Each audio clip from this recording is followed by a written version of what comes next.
And listen, I feel like once upon a time we all fell in some categories.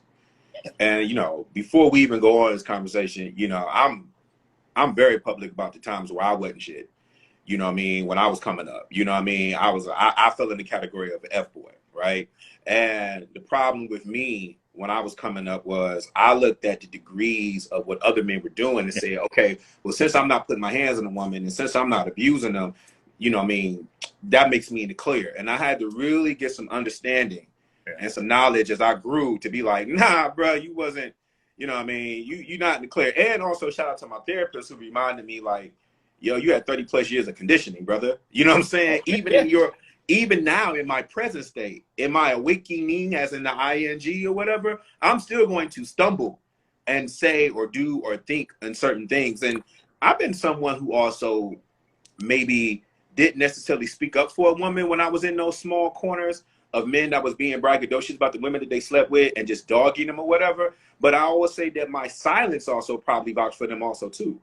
You know what I mean? Within that. And speaking from a personal experience, one of the reasons why I probably didn't speak up is because I did not want to be made like a fool. Where if I was to go and defend and be like, yo, man, you shouldn't be dogging this girl like that. If the truth came out that she did sleep with him, then I was looked upon as a fool. Looking back at it now, I can say it doesn't matter if she slept with him or she didn't sleep with him.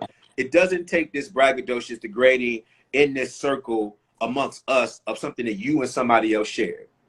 Absolutely. Yeah, I mean, I'll tell people, I didn't just appear like this. This is from having female friends. This is from reading. This is from having therapists. These are things where you unpack and you're like, wait a minute, this isn't useful for me. And some of that braggadocious male bonding or off of inflicting trauma over women, it's like, ew, yo, like, why did I even hold on to that? And then times where I didn't speak up, because you realize you will be ostracized. You will be saying, oh, nah, man, we can't even hang out with you.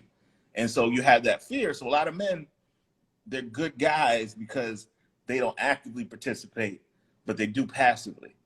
And they don't hold their friends accountable. They don't have those conversations. And so, but I'm not the worst man, so therefore I'm good. It's like, nah, the scale doesn't work like that. You have to be actively participating and protecting women, which is not just physical. This is protecting, quote unquote, honor, reputation, their emotional well-being. Overall, there's a holistic protecting approach.